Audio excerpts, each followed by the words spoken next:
शुरू कर रहे हैं। क्वेश्चन नंबर 9 है ये असाइनमेंट में। पहला है आपका एक्सप्लेन द डॉक्ट्रिन ऑफ नोसिटर असोसिस। नोसिटर असोसिस पहला है। तो नोसिटर असोसिस का मीनिंग इसमें लिखा हुआ है associated word with their meaning from one another. ऐसे वर्ड जिसका मीनिंग एक दूसरे के साथ रिलेट करता है, मतलब एक फ्रेज है, एक सेंटेंस है। उस पूरे सेंटेंस में से अगर हम किसी एक वर्ड का मीनिंग निकालने की कोशिश करें तो वो पॉसिबल नहीं होगा जब तक हम पूरे सेंटेंस को नहीं पढ़ेंगे। तो इसे हम मीनिंग निकालने के लिए पूरा सेंटेंस हमें पढ़ना पड़ेगा। टू नो फ्रॉम एसोसिएशन, यानी कि उस वर्ड का सिंगल का मीनिंग निकालने के लिए हमें पूरे उसके सेंटेंस को रीड करना पड़ेगा। तो अगर उस सेंटेंस के अंदर इज भी यूज हुआ है, डेट यूज हुआ है, फॉर यूज हुआ है, तो वो सब उसका एक इम्पॉर्टेंट मीनिंग निकलता होगा, मतलब वो सेंटेंस पूरा उससे रिलेट करेगा। तो नोसिटर एसोसिएस एक लैटिन फ्रेज है जो कहते हैं it is known by it associate, यानी कि जो पहचान है उसकी उसके एसोसिएट से पहचान होती है। जैसे कई बार हम कह देते हैं कि जिसकी जैसी संगति होगी उसकी वैसी रंगत होती है, यानी कि व्यक्ति अपनी संगति से पहचाना जाता है। अगर किसी के बारे में जानना है तो उसके दोस्तों को पहचान लो, तो उसके दोस्तों को पहचानने से आपको उसके बारे में पता लग जाएगा। ठीक है, तो अगर किसी भी आपको पूरे सेंटेंस का मीनिंग निकालना है, फ्रेज का मीनिंग निकालना है, तो आप क्या करेंगे, इंटरप्रेट करेंगे उसके किसी एक वर्ड को, तो उसके एसोसिएट वर्ड का, उसके नियर बाय वर्ड का अपने आप मीनिंग निकल जाएगा। तो ऐसा डॉक्ट्रिन लिटिल फ्रेज है जो कहता है associate word with their meaning from one another. तो एक फंडामेंटल प्रिंसिपल है, स्टैचुरी इंटरप्रिटेशन है लीगल जूरिस्प्रूडेंस का। जो डॉक्ट्रिन है one of the various rules and the canons of interpretation used by the court to understand the meaning of specific word। जब court किसी specific word का किसी phrase का मीनिंग निकालती है तो इस डॉक्ट्रिन का इस्तेमाल करती है नोसिटर एसोसिएस, जो ऑपरेट करता है एजम्पशंस को। किसी एक वर्ड का अगर आपको मीनिंग निकालना है तो उस ग्रुप ऑफ वर्ड को आप किसी भी एक वर्ड के मीनिंग के बारे में पता लगा सकते हैं, तो उसे उस वर्ड का मीनिंग निकल जाता है। तो एक कंपैरेटिव डिस्कशन है ये, जिसमें नौसीटर और सोर्सेज को डिटेल में हम डिस्कस करेंगे। तो सबसे पहले है कि इसमें जो मैंने लिखा है आंसर में कि अंडरस्टैंड करेंगे नौसीटर और सोर्सेज क्या है। तो नौसीटर और सोर्सेज क्या है, एक एसोसिएशन ऑफ वर्ड है। जैसे संगति की बात करते हैं कि किसी व्यक्ति के बारे में पता लगाना है कि वो अच्छा है, बुरा है, कैसा है, तो ये पता लगा लो कि वो किसकी संगति में बैठता है। तो वो जैसी संगति में बैठता होगा वो वैसा ही होगा। तो नोसिटर ऑफ सोर्सेज भी यही एसोसिएशन ऑफ वर्ड है। म्यूचुअल मतलब इन्फ्लुएंस है वर्ड और फ्रेजेस का। अगर किसी वर्ड का मीनिंग निकालना है और आपको उस वर्ड के मीनिंग के नहीं पता, तो उसका जो नियर बाय वर्ड है उसका मीनिंग निकाल लो, तो दूसरे वर्ड का अपने आप ही मीनिंग होगा। यानी कि ग्रुप ऑफ वर्ड जो सेम मीनिंग होते हैं, जो कलेक्टिव इंटरेस्ट में जिनकी बात की जाती है। दूसरा पॉइंट है इसके अंदर rational and purpose. Rational purpose में क्या है, अवॉइडिंग द एब्सर्ड और अनरीजनेबल इंटरप्रिटेशन। तो ये अनरीजनेबल इंटरप्रिटेशन से हमें बचाता है। अब अनरीजनेबल इंटरप्रिटेशन का मतलब ये है कि कुछ ऐसी चीज़ों से हमें ये प्रोटेक्शन देता है जो उस कैटेगरी ऑफ वर्ड से बिलोंग नहीं करते। फॉर एग्जांपल जैसे कार, ट्रक, बस, ये सारे क्या है, ट्रांसपोर्ट व्हीकल्स हैं। लेकिन अगर हम बैलगाड़ी, साइकिल को इसमें इंक्लूड करना चाहें तो इंक्लूड होगी नहीं, क्योंकि ये सारे रोड ट्रांसपोर्ट हैं। और दूसरा क्या है, सारे मैकेनिक मतलब मशीन से चलने वाली चीज़ें हैं, और उसमें बैलगाड़ी को अगर हम जोड़ते हैं तो वो एनिमल उसमें आती है, मतलब उसमें एनिमल एनर्जी का इस्तेमाल किया जाता है, तो वो इसके एसोसिएटेड वर्ड नहीं होगा। तो इसलिए सही जगह उसके इस्तेमाल की हमें जानकारी देती है। ये प्रमोट करती है कंसिस्टेंसी को, ठीक है, और प्रिवेंट करती है isolation of word. Isolation of word मतलब नोसिटर सोर्सेज जो फ्रेज है वो स्टैटू जो है वो आइसोलेट करता है सब्जेक्ट को वेरियस इंटरप्रिटेशन में, यानी कि डिस्करेज करता है। किससे डिस्करेज करता है, cherry picking specific word phrases जो इसके एग्जैक्ट मीनिंग से अलग होते हैं उनको। प्रिवेंट करता है लेजिस्लेटिव इंटेंट को, ठीक है। एप्लीकेशन और नोटिस ऑफ सक्सेस, अगर हम इसके एप्लीकेशन की बात करें तो इसके एप्लीकेशन क्या है, ये आइडेंटिफाई करता है एसोसिएशन ऑफ वर्ड, यानी कि एक वर्ड की जगह हम उसके दूसरे ग्रुप वर्ड का भी इस्तेमाल कर सकते हैं। फॉर एग्जाम्पल 3-4 वर्ड है जिनका मीनिंग सेम है, तो हम उसका भी इस्तेमाल करते हैं। जैसे अगर हम बात करते हैं जैसे कार, तो कार की कितनी सारी वैरायटी है, अलग अलग कंपनी के अलग अलग मॉडल की गाड़ी आती है। तो उन सब की जगह हम एक वर्ड कार भी इस्तेमाल कर सकते हैं और कार की जगह उस वर्ड का भी इस्तेमाल कर सकते हैं जो उस पर्टिकुलर गाड़ी का नाम है। तो determination of the common characteristics, ये उन कॉमन करेक्टरिस्टिक्स को निकालता है जिससे वो सारे वर्ड रिलेट करते हैं। रिकॉन्सिलेशंस ऑफ एम्बिग्यूटीज, एम्बिग्यूटीज को ख़त्म करता है। इसके कुछ लिमिटेशन और कुछ चैलेंजेस भी, जैसे over lines on the context, जो फ्रेज है उसके ऊपर ओवर लाइन से बचाता है और वर्ड्स जो होते हैं उनके सेम मीनिंग को अप्रोच करता है। ठीक है, इसका जो एप्लीकेशंस है वो हमें पोटेंशियल फॉर सर्कुलर रीजनिंग के लिए प्रमोट करता है। ठीक है, इसके फिर कुछ केस लॉज हैं, तो केस लॉज आप इसके देख लेना, जो भी केस लॉज आपको पढ़ने में इजी लगे वो कोई एक केस लॉज आप याद कर लेना इसका। दूसरा है डॉक्ट्रिन ऑफ एजुसडम जेनरिस। एजुसडम जेनरिस का मतलब क्या होता है कि नैरो मीनिंग, जब पे वर्ड का हम नैरो मीनिंग यूज़ करते हैं, नैरो मीनिंग का मतलब ये है कि कहीं पे ये बताया कोई स्टेटस है जो बता रहा है कि अगर जैसे इंश्योरेंस एक्ट होता है, इंश्योरेंस एक्ट स्टेटस क्या कहता है, गाड़ी का कोई भी एक्सीडेंट होगा तो उसके लिए जो क्लेम होगा, किसी को चोट लगेगी तो वो इंश्योरेंस कंपनी देगी, ये इंश्योरेंस लॉ कहता है। अब यहाँ पर ट्रांसपोर्ट व्हीकल की बात कर रहे हैं, तो ट्रांसपोर्ट व्हीकल की बात कर रहे हैं तो कार ट्रक बाइक स्कूटर ये सब आ जाएंगे इसके अंदर। लेकिन अगर हम प्लेन की बात करने लगे तो प्लेन तो एयर ट्रांसपोर्ट है, रोड ट्रांसपोर्ट है नहीं, तो यहाँ पे प्लेन इसके अंदर इंक्लूड नहीं होगा क्योंकि वो रोड ट्रांसपोर्ट नहीं है। तो ये किस लिए यूज़ किया जाता है एजुडम जेनरिस, इंटरप्रेट करने के लिए जर्नल टर्म्स को। ठीक है, narrow from relation to nearby words, ये नैरो मीनिंग के बारे में बात करता है कि सेम काइंड्स की बात करता है। इसमें कई बार ऐसा भी हो सकता है कि हमने बस ले लिया, ठीक है, कार ले लिया, ट्रक ले लिया, यानी कि फोर व्हील वाले व्हीकल ले लिए, तो टू व्हील्स वाले व्हीकल जो है हमारे, जैसे आपके स्कूटर है, बाइक है, मोटर बाइक है, ये सब चीज़ें इसमें इंक्लूड नहीं होगी क्योंकि वो टू व्हील्स है। अगर व्हील्स के हिसाब से इसको एजुडम जनरेट करेंगे तो एक फंडामेंटल प्रिंसिपल है इसके अंदर जो अंडरस्टैंड करता है, इंटरप्रेट करता है value of the journal words with the structure.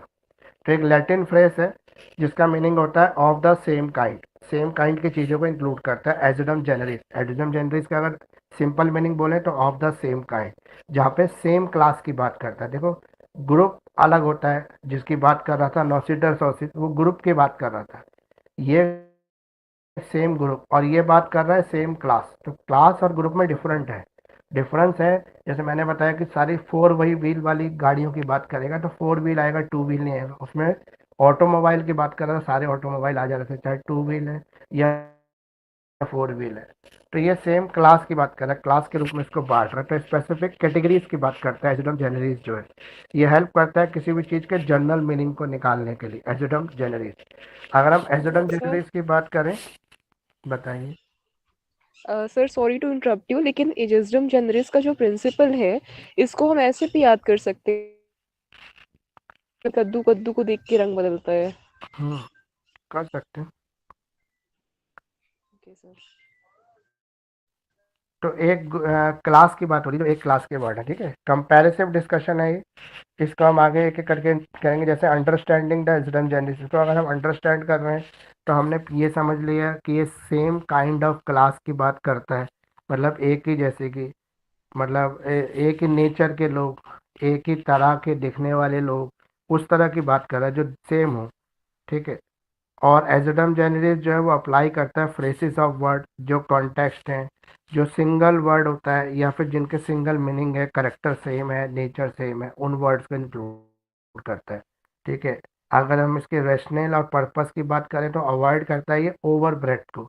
Over breadth मतलब प्राइमरी ऑब्जेक्ट जो एजुडम जेनरिस का है वो ओवर ब्रॉड इंटरप्रिटेशन है जनरल टर्म्स का विद इन द स्टैट्यू। ये रिस्ट्रिक्ट करता है scope of this item of the object of subject of the same kind और same class specifically listed. For example, किसी ने आपको एक लिस्ट बनाने के लिए बोला, आप लिस्ट बना रहे हैं, आपने लिखा pencil, sharpener, pen, scale, eraser, ठीक है, वाइटनर, फिर आपने उस लिस्ट को अधूरा छोड़ दिया, किसी और को पूरा करने के लिए दे दिया, लेकिन उसने उस लिस्ट को आगे बढ़ाया और उसमें क्या लिख दिया, उसमें लिख दिया उसने सीजर, ठीक है, उसमें लिख दिया उसने, मान लो कोई मेकअप का सामान उसके अंदर इंक्लूड कर दो, ये गलत हो जाएगा क्योंकि वो लिस्ट सेम काइंड नहीं हुई। जितनी चीज़ें पहले इंक्लूड होती वो सारी स्टेशनरी से जुड़ी हुई चीज़ें थी, तो स्टेशनरी आइटम को अगर आप आगे बढ़ाते रहते तो लिस्ट सेम ही रहती, तो एजडम जेनरिस का प्रिंसिपल उसके अंदर लग जाता है। लेकिन एजडम जनरल का प्रिंसिपल अगर डिस्टर्ब हुआ तो कब हुआ, जब सेम काइंड ऑफ वर्ड अलग हो गए, मतलब सेम क्लास ऑफ वर्ड अलग हो गए, काइंड नहीं क्लास है, तो क्लास मतलब एक ही ग्रुप एक ही कैटेगरी के हैं। तो सारे स्टेशनरी आइटम थे, पेंसिल इरेजर शार्पनर, ये जितने भी थे आपके, या फिर वो आता है ना जो भी पढ़ने से रिलेटेड चीज़ें, पेन वगैरह ये सब, तो इस तरह से सेम क्लास की बात करता है। तो मेंटेनेंस ऑफ कोहेरेंस यानी कि एक जैसे लोगों को एक जगह रखने की बात करता है एजरम जनरलिस। तो इसका एप्लीकेशन क्या है, इसका ये आइडेंटिफाई करता है list and the general terms को। ये लिस्ट बनाता है लेकिन जनरल टर्म के बेस पर, मतलब जनरल डेफिनेशन के बेसिस पर, ये क्लास के बेसिस पर डिस्ट्रीब्यूशन करता है, ये कॉमन कैरेक्टरिस्टिक्स के बेसिस पर चीज़ों को अलग करता है, ये रिस्ट्रिक्शन करता है स्कोप्स को, ठीक है, लिमिटेशन और चैलेंजेस को। इसके सामने लिमिटेशन चैलेंजेस क्या है, क्लियर लेजिस्लेटिव इंटेंट है इसका, इसमें कोई कंफ्यूजन का कोई जगह ही नहीं है, इसमें कोई कंफ्यूजन इसने छोड़ा ही नहीं है। अब इसके कोई भी अगर केस लॉ आप करना चाहो तो कर सकते हो, एक एक केस लॉ तो सबका कर ही लेना। अगर एग्जाम में मान लो विद केस लॉ इसको डिफाइन करने के लिए बोल दिया तो आपको दिक्कत होगी, कोई भी केस लॉस नहीं आता होगा तो इसलिए एक एक केस लॉस तो कर ही लेना। अब एक और इसका है अगला वाला, वो है रिडेंडो सिंगुला सिंगुलिस। कुछ वर्ड भी ऐसे अजीब से होते हैं जो प्रोनाउंसिएशन अलग अलग हो जाती है सबकी, लेकिन मैंने जैसे पढ़ा, जरूरी नहीं इसको करेक्ट मीनिंग, मतलब करेक्ट तरीका यही हो पढ़ने का, लेकिन फिर भी मैंने अपने हिसाब से इसको पढ़ दिया। रेडेंडो सिंगुला सिंगुलिस, ये कहते हैं रीड विथ कोरोस्पॉन्डेंस ऑब्जेक्ट, मतलब किसी भी चीज़ को ऑब्जेक्ट के अकॉर्डिंग रीड किया जाए, उसके ऑब्जेक्ट से उसको समझा जाए। When a statute contract document contain a series of clauses, list, phrases that connect the specific word or expressions with other specific word or expression। तो यहाँ पे किसी भी चीज़ को इकट्ठा कर रहे हैं, आप उसको पढ़ रहे हैं तो क्या कर रहे हैं, कोरस्पॉन्डेंस ऑब्जेक्ट के थ्रू उसको पहचान रहे हैं। कोरस्पॉन्डिंग ऑब्जेक्ट मतलब उसके सबसे क्लोज ऑब्जेक्ट को आप समझ पा रहे हैं, तो सबसे क्लोज ऑब्जेक्ट को आप रिसर्च कर रहे हैं, देख रहे हैं, चेक कर रहे हैं, तो उसके बारे में आप उसके जो नियर बाय ऑब्जेक्ट है उसको भी, यानी कि referring of each to each of each, referring each phrase और एक्सप्रेशन इट्स कोरस्पॉन्डिंग ऑब्जेक्ट, मतलब एक की पहचान दूसरे से हो रही है, उसे कहते हैं आपकी सिंगुलर सिंगुलिस, रेडिंडो सिंगुलर सिंगुलिस। अब ये क्या है, ये रूल है जो इंश्योर करता है correct interpretation it's main maintained and each word of expression is linked to its intended meaning, avoiding the confusion, ambiguities और अनइंटेंडेड इम्प्लीकेशंस। ये क्या चीज़ को अवॉइड कर रहा है, कन्फ्यूजन को अवॉइड कर रहा है, यानी कि जहाँ पे कन्फ्यूजन की बात आती है उसको ख़त्म कर देता है, एम्बिग्यूटी इसको कंप्लीट ख़त्म कर देता है, और अनइंटेंडेड इम्प्लीकेशन। तो रेडेंडो सिंगुलर सिंगलिस है, प्रिवेंट करता है commingling and mismatching of the word और the phrase, facilitated of the precise and accurate understanding of a document content। तो एग्जैक्ट मीनिंग उसका निकाल देता है, मतलब ये कहता है कि ईच टू ईच, एक की पहचान एक से है, मतलब वो अलग तरीके का यूनिक कॉन्सेप्ट है। अब इसमें अगर हम बात करते हैं तो कह रहा है कि इसका रैशनल और पर्पस क्या है, तो maintaining the precision, the primary objective is to maintain the precision to clarify it is interpretation of status and the contract by ensuring that each word or expression is correctly associated with its counterpart। यानी कि हर word जो है एक दूसरे से associate है, जुड़ा हुआ है, एक दूसरे के साथ लिंक है। तो रूल हमें हेल्प करता है ताकि हमें कंफ्यूजन और मिस रिप्रेजेंटेशन ना हो, मिस इंटरप्रिटेशन ना हो, मतलब हम गलत तरीके से किसी का मीनिंग ना निकाल लें। तो ये कानून को मिस इंटरप्रिटेशन करने से बचाता है, सेव करता है, अवॉइडिंग करता है एम्बिग्यूटीज को, कोई भी एम्बिग्यूटीज होती हैं उनको अवॉइड करने का, एलिमिनेट करने का काम करता है between the words and expression of the document. वैसे इसको अगर हम सिंपल सेंस में बात करें तो मैं इसका एक एग्जांपल अगर देके बताना कोशिश करूं, तो फॉर एग्जांपल मान लो कि कोई एग्जांपल अगर आपको याद आ रहा तो एक बार बताओ।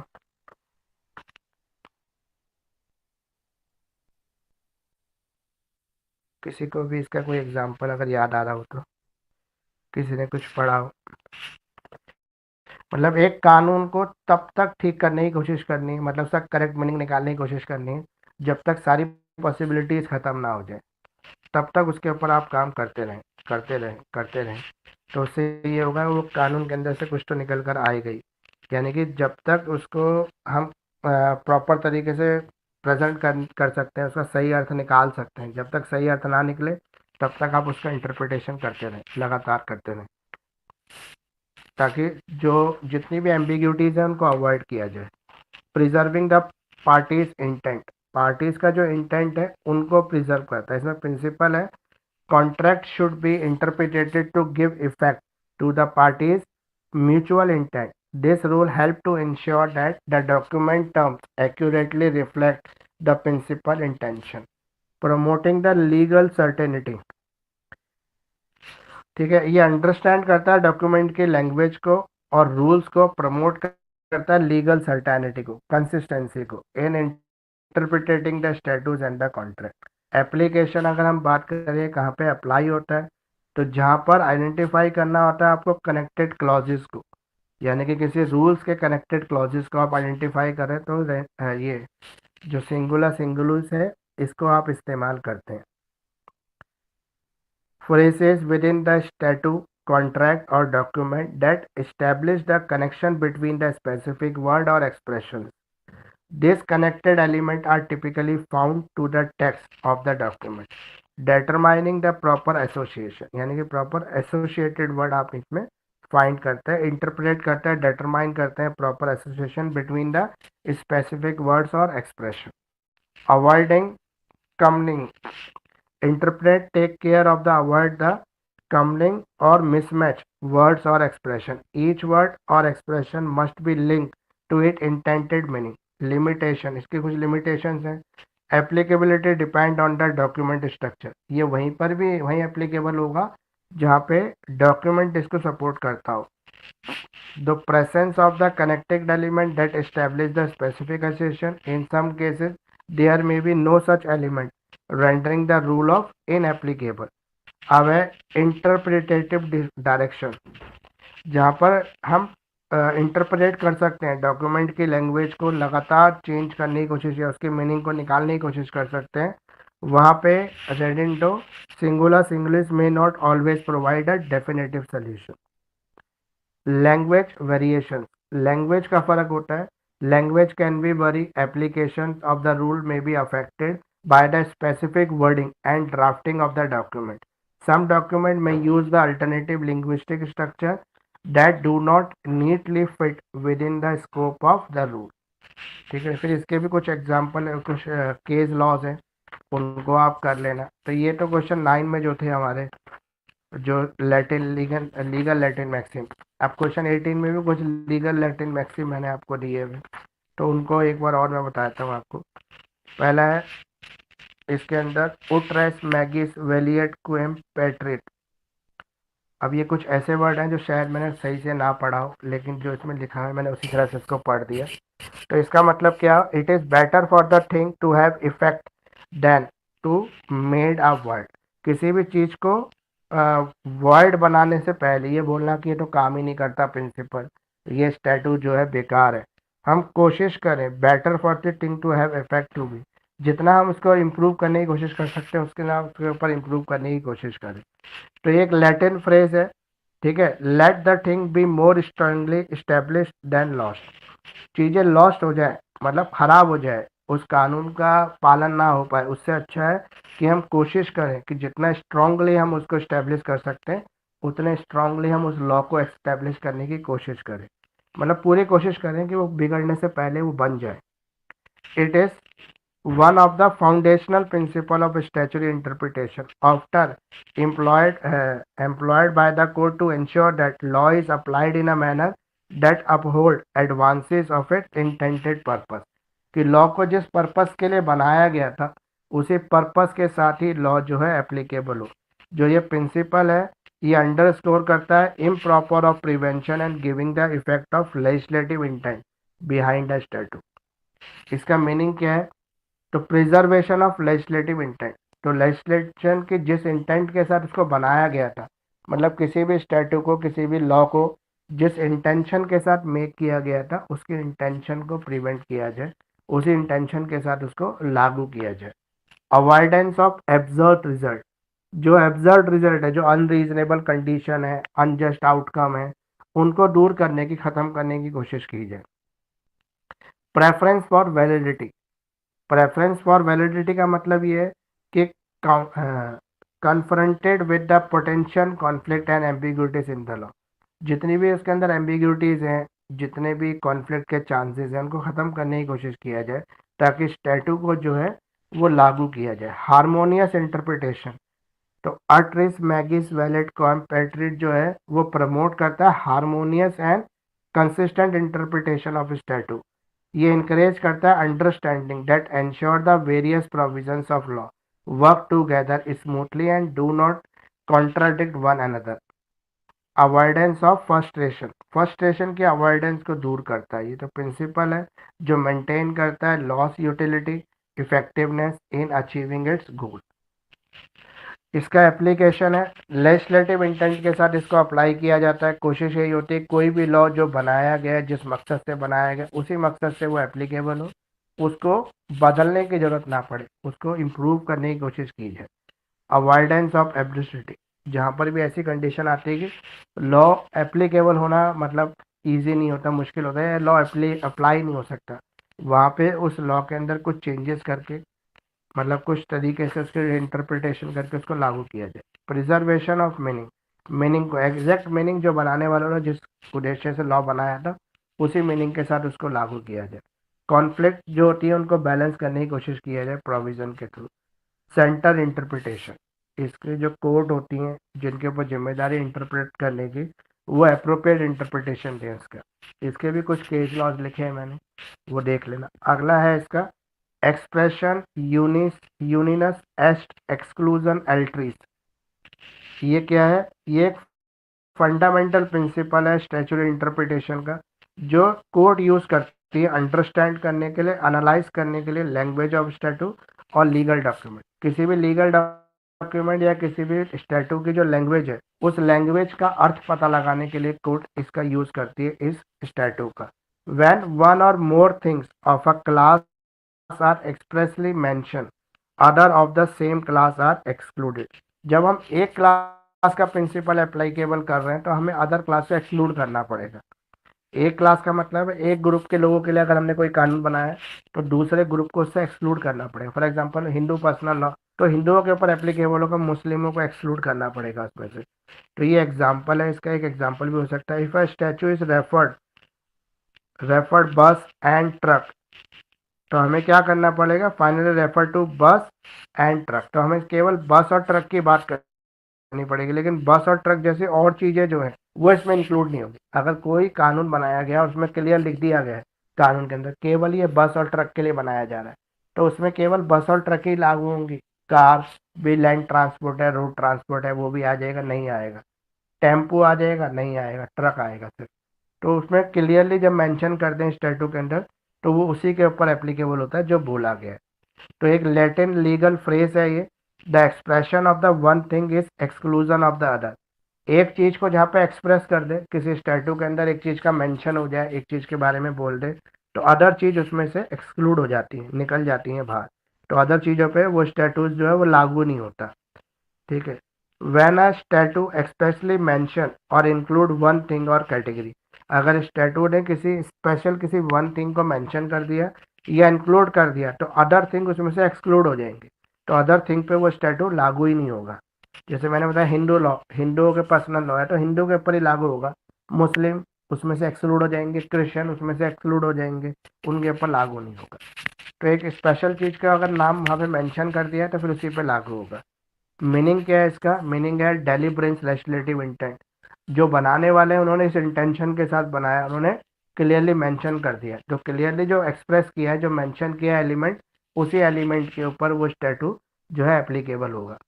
क्लियर और अनएम्बिशियस इंटरप्रिटेशन, इंटरप्रिटेशन क्लियर होनी चाहिए क्योंकि जब स्टैटू में क्लियरली मेंशन है, उसका आइडिया पता है आपको कि इंक्लूजन ऑफ स्पेसिफिक आइटम और कैटेगरी, आइटम और कैटेगरी मेंशन है, तो उसी और आइटम और कैटेगरी के लिए इंटरप्रेट करना होगा।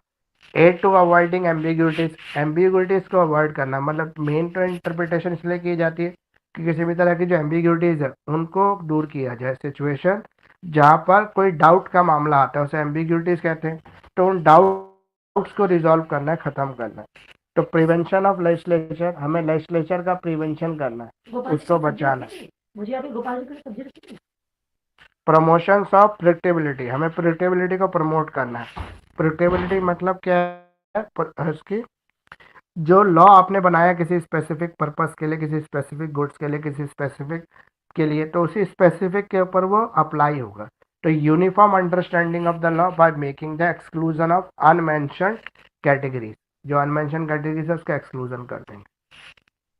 ठीक है, इसका एप्लीकेशन कैसे होगा, आइडेंटिफाई किया जाएगा जो मेंशन एलिमेंट है स्टेटस के अंदर, एक्सक्लूजन किया जाएगा अनमेंशन आइटम्स का, और कॉन्टेक्सुअल एनालिसिस किया जाएगा, प्रिवेंशन किया जाएगा एम्बिग्यूटीज से।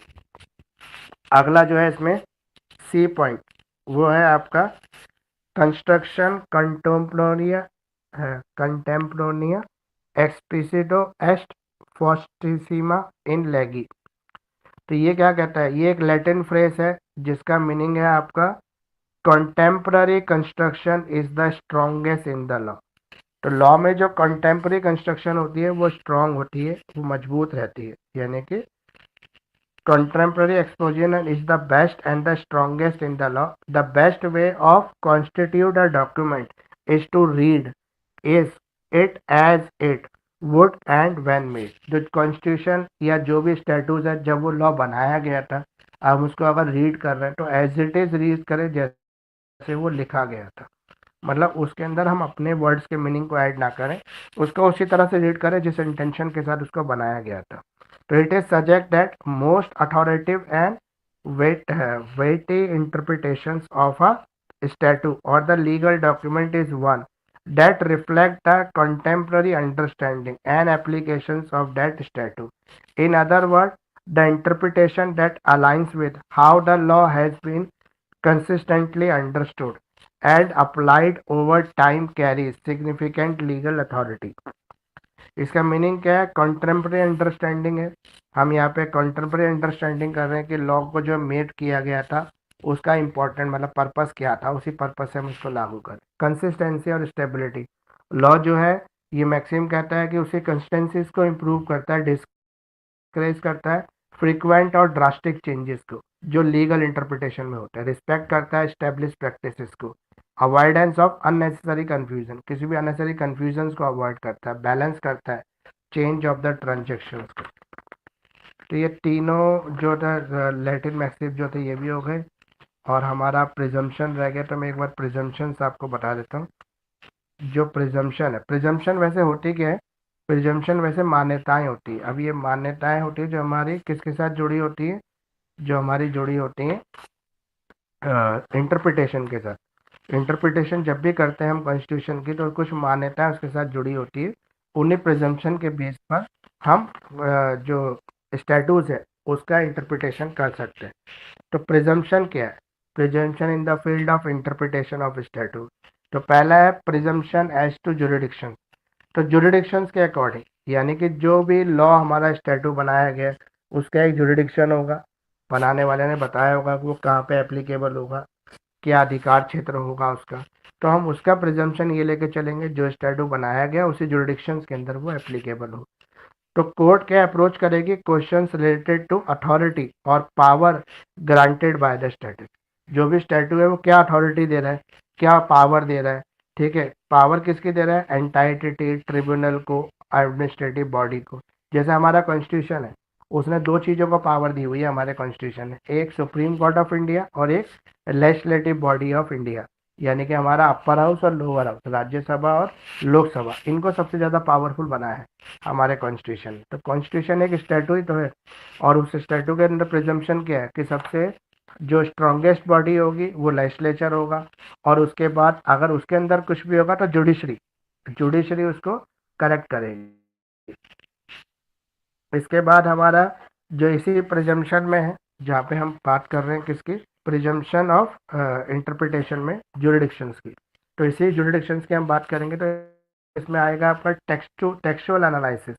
जो भी हमारा लिखा हुआ है, जो भी हमारा स्टैट्यूट रिटर्न फॉर्मेट में, मतलब लिखा हुआ है, उसको हमें इंटरप्रेट करना है। कि कोर्ट जब इंटरप्रेट करेगी उसको, तो क्या देखेगी कोर्ट? सबसे पहले ये देखेगी कि जो बनाया गया है वो टिपिकली, मतलब उसको एनालाइज करेगी, क्लोजली एग्जामिन करेगी उसके लैंग्वेज को, उसमें क्या लिखा हुआ है उसके लैंग्वेज को कंसिडर किया जाएगा। फिर ये देखा जाएगा कि जो डिटरमाइन किया जाएगा उसके उसको जुरिडिक्शंस को, कि किस जुरिडिक्शन के अंदर वो एप्लीकेबल हो रहा है। एक्सप्रेस द ग्रांट्स, और क्या ग्रांट्स उसके अंदर दी हुई है। फिर presumption in favour of jurisdiction, jurisdictions के फेवर में क्या प्रिजम्पशंस ली गई हैं उस प्रॉपर स्टैटू के अंदर, जैसे लैंग्वेज कैसी है उसकी, किस तरह के इंडिकेशंस है उसके अंदर, किस तरह की अथॉरिटी की उसके अंदर बात हो रही है स्टैटू के अंदर, उसी सब्जेक्ट मैटर पे उसको इंटरप्रेट किया जाएगा। एम्बिग्यूटीज और रिजॉल्व द डाउट, जो भी उसके अंदर कन्फ्यूजन्स है, एम्बिग्यूटीज हैं, जो डाउट्स हैं, उनको रिजॉल्व करने की कोशिश करेंगे इंटरप्रिटेशन के through. Presumption against the jurisdictions in the face of constitutional doubt, जो भी कॉन्स्टिट्यूशन डाउट है उनको दूर करेंगे। लेजिस्लेटिव इंटेंट, हमारी एक ही इंटेंशन रहेगी, यानी कि कोर्ट जब भी उसको इंटरप्रेट करती है तो एक ही उसकी इंटेंशन रहती है। वो इंटेंशन क्या रहती है? फंडामेंटली कंसल्टेड दिस, मतलब डिसर्निंग द लेजिस्लेटिव इंटेंट, यही रहती है कि जिसकी भी चीज़ को वो इंटरप्रेट कर रहे हैं, क्लियर इंटरप्रिटेशन करें, ताकि वो उसके ओरिजिनल रूप में लागू हो। मतलब वो लॉ जिस मकसद से बनाया गया उस मकसद को पूरा करे। फंक्शनल और प्रैक्टिकल अप्रोच इसकी, ठीक है। रिब्यूटल प्रिजम्पशन और केस टू केस जो है एनालिसिस अलग अलग हो सकते हैं, यानी कि किसी केस में कोर्ट किसी तरह से इंटरप्रिटेशन कर सकती है, किसी केस के अंदर किसी तरह से इंटरप्रिटेशन कर सकते हैं स्टेटस का। फॉर एग्जांपल, जैसे मैंने एक एग्जांपल दिन में दिया, जब आपने जैसे सक्सेशन लॉ है, तो सक्सेशन लॉ में यही बोला जाता है कि जो नेक्स्ट लीगल हायर है वो कौन होगा? जो क्लोज ब्लड रिलेटिव होगा वो नेक्स्ट लीगल हायर होगा। लेकिन जैसे फॉर एग्जाम्पल एक केस आ जाए अगर कोर्ट में, कोई बेटा अपनी माँ को प्रॉपर्टी के लिए मार दे, मारने के बाद कोर्ट में उसको मर्डर का केस प्रूव हो जाए, मतलब मारने का केस प्रूव हो जाए, लेकिन फिर भी उसकी प्रॉपर्टी माँ की उस बेटे को ही जा रही है क्योंकि वही इकलौता बेटा है, तो कोर्ट क्या करेगी? इसके अंदर इंटरप्रिटेशन करेगी, तो एक प्रिजम्पशन ले लेगी कि लॉ किसी को उस तरह से फायदा नहीं दे सकता जो व्यक्ति किसी को गुनाह कर रहा है। तो इससे मैसेज किया जाएगा समाज में कि प्रॉफिट के लिए, फायदे के लिए आपने माँ को मारा और आपको फायदा तो मिल ही गया। अल्टीमेटली ये प्रोवोकेशन करेगा, ऐसे और लोगों को प्रोवोक करेगा मारने के लिए, मर्डर करने के लिए। तो इससे बचाने के लिए कोर्ट ने इसमें क्या डिसीजन दे देगी, मतलब इसका इंटरप्रिटेशन क्या कर देगी सक्सेशन लॉ का, कि खूनी को, हत्यारे को लॉ लॉ परमिट नहीं करता प्रॉपर्टी का बेनिफिट लेने के लिए, तो उसको हिस्सा नहीं देगी, उस प्रॉपर्टी को चैरिटी में डिस्ट्रीब्यूट कर देगी। तो इंटरप्रिटेशन डिफरेंट डिफरेंट हो सकता है, केस टू केस अलग अलग हो सकता है, हर बार एक ही हो ऐसा जरूरी नहीं है। फिर बैलेंस करना जरूरी होता है कंपेटिटिव इंटरेस्ट को, कि कोर्ट हमेशा हर केस के अकॉर्डिंग ये देखते हैं किस तरह से इंटरप्रिटेशन किया जाए। तो पहला प्रिजम्पशन जो था जिसमें जुरिडिक्शन की बात हो रही थी वो हो गया। दूसरा प्रिजम्पशन क्या है? प्रोस्पेक्टिव ऑपरेशन ऑफ स्टैटूज, जो स्टैटूज है उसका प्रोस्पेक्टिव है ना, कि क्या उम्मीद कर रहे हैं आप, क्या ऑपरेशन रहेगा, मतलब किस तरह से वो लागू होगा। तो इसके फंडामेंटल प्रिंसिपल है स्टैचुरी इंटरप्रिटेशन, जो गाइड करता है कोर्ट को, डिटरमाइन करता है temporal scope of the law, कि जो लॉ है वो किस परिस्थिति में लागू होगा, फ्यूचर में किस तरह के, मतलब कॉन्फ्लिक्ट्स आएंगे, किस तरह के इफेक्टिव डेट्स होंगे जिसपे ये लागू होगा। फॉर एग्जांपल एक लॉ बन के तैयार हो गया और 1 जनवरी 2024 से लागू हुआ, तो 23 तक जो भी चीज़ें परफॉर्म हो इस पर वो लॉ लागू ही नहीं होगा, क्योंकि वो लॉ तो 1 जनवरी से लागू हुआ है, तो इसलिए इस पर वो लागू नहीं होगा। तो जनरल प्रिंसिपल क्या कहता है इसका? जनरल प्रिंसिपल कहता है कि जब भी लॉ बना उससे पहले के जो रेट्रोस्पेक्टिव इफेक्ट्स होते हैं उस पे लॉ एप्लीकेबल नहीं होता है, आगे जो फ्यूचर इफेक्ट होते हैं उस पे लॉ एप्लीकेबल होता है। Presumption as a default rule, एक डिफॉल्ट रूल लॉ के साथ, स्टैटू के साथ जुड़ा हुआ है, और वो क्या है? वो है प्रोस्पेक्टिव ऑपरेशन, यानी कि प्रोस्पेक्ट इफेक्ट, फ्यूचर इफेक्ट। जो लॉ बनाया जाता है फ्यूचर के लिए बनाया जाता है, लेकिन पास्ट एक्सपीरियंसेस पे लॉ तैयार होता है। तो इसके पीछे ये एक मेन डिफॉल्ट प्रिजम्पशन जुड़ी हुई है। एक्सप्रेस लैंग्वेज एंड रेट्रोएक्टिविटी, तो लैंग्वेज जो है लॉ की वो एक्सप्रेस होनी चाहिए, क्लियर होनी चाहिए, उसके अंदर कोई वेरिएशंस नहीं होनी चाहिए। और रेट्रोएक्टिविटी यानी कि आगे वो उस क्राइम को, उस स्टैटू को रिलेट करे, मतलब ऑटोमेटिकली उस पर अप्लाई होनी शुरू हो जाए, इस तरह का कुछ रूल्स होने चाहिए। प्रिजम्पशंस अगेंस्ट रेट्रोएक्टिविटी, तो अवॉइडिंग द रेट्रोस्पेक्टिव इम्पैक्ट, तो प्रिजम्पशन ये कहती है कि जो प्रिंसिपल्स हैं स्टैटू के should not be given the retroactive effect unless the legislature clearly intended such impact. तो जब तक जो हमारा लेजिस्लेचर है वो इस इंटेंशन के साथ उस लॉ को एप्लीकेबल ना करे कि ऑटोमेटिकली ये लॉ एप्लीकेबल हो जाएगा, रेट्रोएक्टिविटी हो जाएगा, तब तक उसमें वो रेट्रोएक्टिविटी की पॉसिबिलिटी नहीं आएगी। जब लेजिस्लेचर चाहेगा तभी आएगी। तो स्टैचुरी पर्पस और रेमेडियल लेजिस्लेशन, अगर कोई भी पॉसिबिलिटीज हुई किसी वजह से लॉ जो एप्लीकेबल हुआ करेक्ट सेंस में हुआ नहीं हो पाया, तो उसके रेमेडीज क्या है, उसके रेमेडीज मेन है। तो कॉन्स्टिट्यूशनल लिमिटेशन, कॉन्स्टिट्यूशन चाहे तो किसी भी लॉ को लिमिट कर सकता है और कभी भी कर सकता है। जुडिशल डिस्क्रिएशन, जुडिशरी भी एक इम्पॉर्टेंट रोल प्ले करती है किसी भी स्टैटू को एप्लीकेबल होने के लिए। क्लियर लेजिस्लेशन, इंटरनेशनल पर्सपेक्टिव, ये सब प्रिजम्पशन में, मतलब प्रिजम्पशन कुछ मान्यताएं होती हैं जिस पे किसी तरह का लॉ जो डिपेंड करता है। अगला जो लास्ट प्रिजम्पशन है, presumption against violation of international law. अगर आप किसी इंटरनेशनल लॉ की वायलेशन, मतलब कोई भी स्टैटू हम अपनी कंट्री में पास कर रहे हैं, तो एक प्रिजम्पशन हम मान के चलते हैं कि वो स्टैटू जो है किसी भी इंटरनेशनल लॉ या प्रिंसिपल के अगेंस्ट नहीं होगा, मतलब इंटरनेशनल लॉ का वायलेशन नहीं करेगा वो स्टैटू जो है, वो इंटरनेशनल लॉ के साथ हार्मोनियस प्रिंसिपल्स के साथ चलेगा, मतलब उनके साथ उनके जैसे रूप में उसको एप्लीकेबल किया जाएगा। तो ये फाउंडेशन प्रिंसिपल है कि जो इंटरनेशनल लॉ होगा उसके साथ हार्मोनियस रिलेशंस होंगे, किसके, हमारे लोकल स्टेटस के, जो हमारे कंट्री का अपना लॉ है उसके। तो प्रिवेंट किया जाएगा इंटरनेशनल हार्मोनी को। फॉर एग्जांपल हमारे कुछ फ्रेंड रिलेशंस हैं किसी भी कंट्री से है, हमारा कुछ आयात निर्यात उससे हो रहा है, इम्पोर्ट एक्सपोर्ट हो रहा है, तो हम इंटरनल कोई भी ऐसा लॉ पास नहीं करेंगे जिससे हमारे वो रिलेशंस बिगड़ते हो। ठीक है। Presumption in favour of the compliance, default position, तो कोर्ट जनरली क्या करती है, start with the presumption. Court हमेशा इंटरप्रिटेशन को इस प्रिजम्पशन के साथ स्टार्ट करती है कि लेजिस्लेचर जो ये बनाने वाले थे स्टैटू को, compliance with the international law, उन्होंने इंटरनेशनल लॉ को ध्यान में रखा होगा और इंटरनेशनल लॉ को ध्यान में रख के उन्होंने ये प्रिंसिपल्स बनाए होंगे। ठीक है।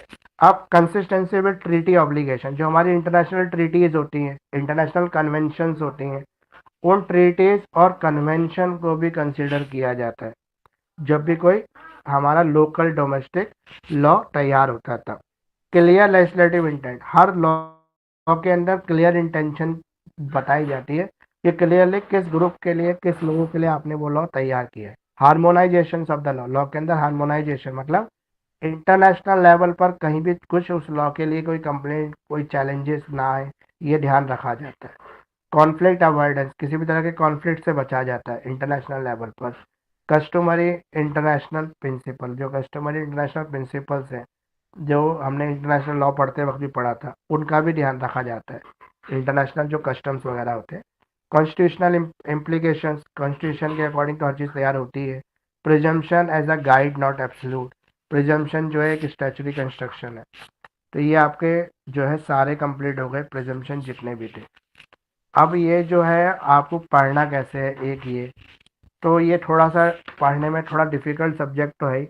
इसमें 3-4 चीज़ें आप जैसे क्वेश्चन रूल्स का आता ही है, तो रूल्स जितने हैं उसमें से सारे रूल्स आप कर लो, और लैटिन जो ये मैक्सिम है ये भी आते हैं एग्जाम में, तो ये भी कर लो। उसके अलावा जितने मैंने क्वेश्चंस लिखवाए हैं आपको क्रैश कोर्स असाइनमेंट में, वो सारे कर लो तो बहुत अच्छा है। अगर सारे नहीं हो पा रहे, ये दो तो करने ही करने, लैटिन लीगल मैक्सिम और गोल्ड, ये जो रूल्स है अरे आपके, मैक्सिमम दिक्कत रूल नहीं ऑफ है सारा। स्टैचुरी इंटरप्रिटेशन, ये तो आपको करने ही करने हैं। उसके अलावा जो क्वेश्चंस हैं उसमें से आप जो भी क्वेश्चन कर सकते हो, 3, 4, 5, 6 जितने भी आप कर लो, ज़्यादा सारे कर लो तो बहुत ही अच्छा है। तो वो अपने हिसाब से सिलेक्ट कर लो।